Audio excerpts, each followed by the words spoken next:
welcome to the Airlie Australian Share Fund annual portfolio update for the financial year 24.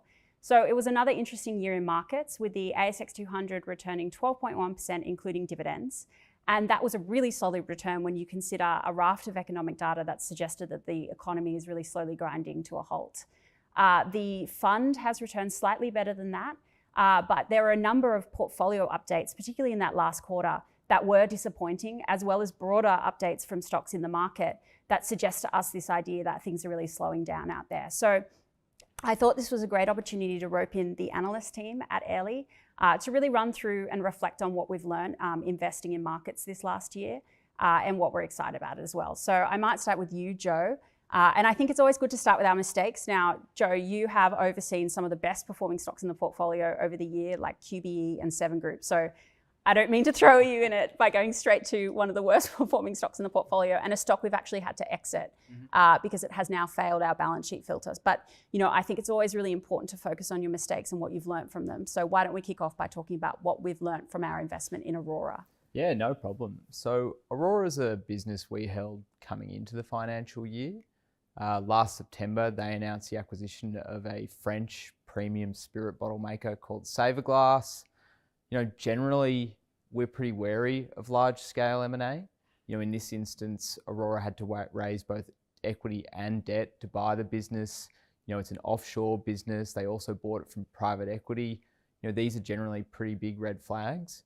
RDD suggested that Saverglass was actually a pretty good business, well invested through its prior owners, a great market position.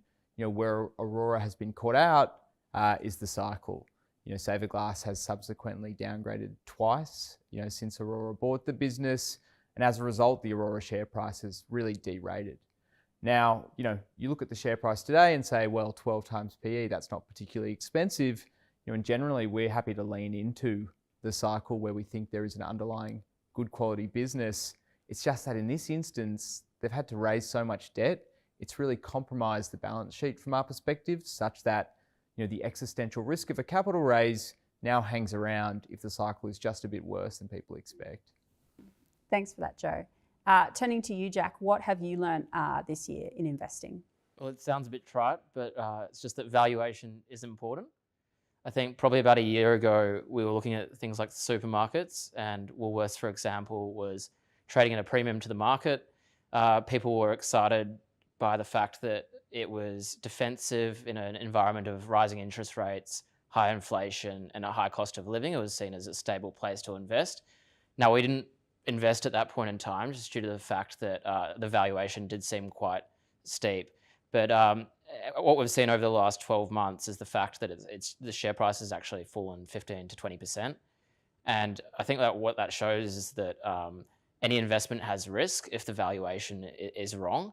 Now, for the first time in a few years, we've actually re-entered the sector just due to the fact that the valuation does look more attractive, and some of the headline risk around the political and the regulatory environment we think is probably a little bit overdone. And so we're looking forward to the next 3-4 years in that stock. Yeah, it's an interesting point, Jack, because if I reflect back on the last year, probably about this time last year when I was doing my annual portfolio update, that time, the sector that everyone was hiding in, as you say, the supermarkets, Telstra, really a lot of these expensive defences, because the dominant narrative was this economic Armageddon coming down the pipe. And the sector that you just couldn't give away was consumer discretionary.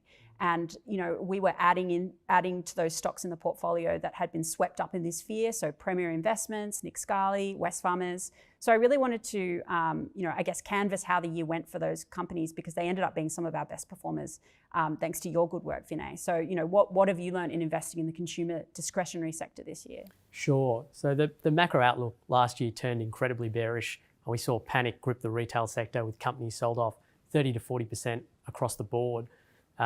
Now, we were equally cautious about rates, but when we were looking at the company data, we weren't really seeing evidence of that sort of demand destruction, and sell-side analysts had already cut their forward estimates by 20 to 30%. So we felt a lot of that risk was priced in. We were able to buy really high-quality companies like Nick Scali on 8 times PE. And I guess the key lesson was to invest in companies with strong balance sheets. So Premier Investments and Nick Scali, both net cash, gave us the confidence they could ride out anything the cycle threw at them. And you're right, both of them have been very strong performers for the fund, up 60 to 70% respectively. I guess as it stands today, we're starting to see a bit of softness in the data. Nick Scali's trading on 14 times PE now, and sell-side analysts are modelling earnings growth into FY25. So we feel that risk-reward setup is not that compelling, and we've reduced our weights in those companies accordingly. Thanks, Vinay. So I mentioned at the start that there were a number of portfolio holdings that had disappointing updates, and I think one of those would be IDP Education, which you cover, Trang.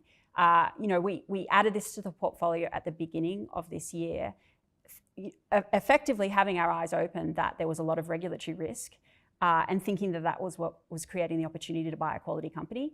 I think it's fair to say that we underestimated the degree of Australian government intervention in the sector. So maybe as we reflect on this new addition to the portfolio and how it's gone, we could talk through some of these learnings. Yeah, sure. We were definitely too early, and we underestimated the severity and synchronicity of the regulatory headwinds. So IDP operates across 3 key destination markets, so namely Canada, UK, and Australia. And I think what is unusual about this experience was that historically what's been happening is that you have one country tightening. Never before you have all 3 doing it at once. And really it's brought on by a lot of these macro concerns and cost of living crisis. So, that said, we could never pick the bottom for these kind of stock. And when we look at IDP, per our investment process, we think on a 3 to 5 year view, the company is very well positioned. The industry remains very attractive, and you really have the economics of the IDP business model probably going to be better than before throughout this experience. Plus, you have all these structural tailwinds around demographics, skill shortage, and really an underfunded domestic education sector. And when we look at the whole thing in totality, it's being in the eye of this regulatory storm that gave us a window to buy one of the most high quality businesses on the ASX at a reasonably good price. And actually, to your point, even I guess the positive read on the disappointing profit guidance that they issued about a month ago was that they are gaining so much share in this environment, which is really kind of a core plank of our thesis. So, early days, but hopefully, we can make some good money there on a 3 to 5 year view. Turning to a more positive note, I guess, I'm interested in all of your views about, what you're most optimistic about, whether that be an idea, a trend, or a stock in the portfolio. Starting with you, Joe. Yeah, no problem. I suppose, on the topic of leaning into a cycle and taking a longer term view, a company we've recently added to the portfolio is BlueScope. BlueScope is Australia's premier steelmaker. They also have a large North American business, both upstream and downstream. We've long admired BlueScope, largely as a function of their quality capital allocation. If we look at the business through our investment process, it's 1.1 billion net cash and has a sort of emerging surplus property story. The returns in both Australia and North America have structurally improved over the last decade. In Australia, you've had a cost out at the Port Kembla Steelworks. You've also had further penetration of the downstream building products such as Colorbond. In North America, you've had asset expansion, you've had industry consolidation, as well as protectionist policy that has meant an asset like North Star, which is their electric arc furnace, just sits right at the bottom of the cost curve and earns a great return through the cycle.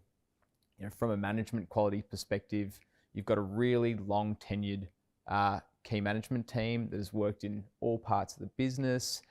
They've got an excellent history of capital allocation. They understand the hurdles for organic investment, especially when there's a really compelling opportunity to buy back stock at the current multiples, which leads ultimately to the last part of our process, which is valuation.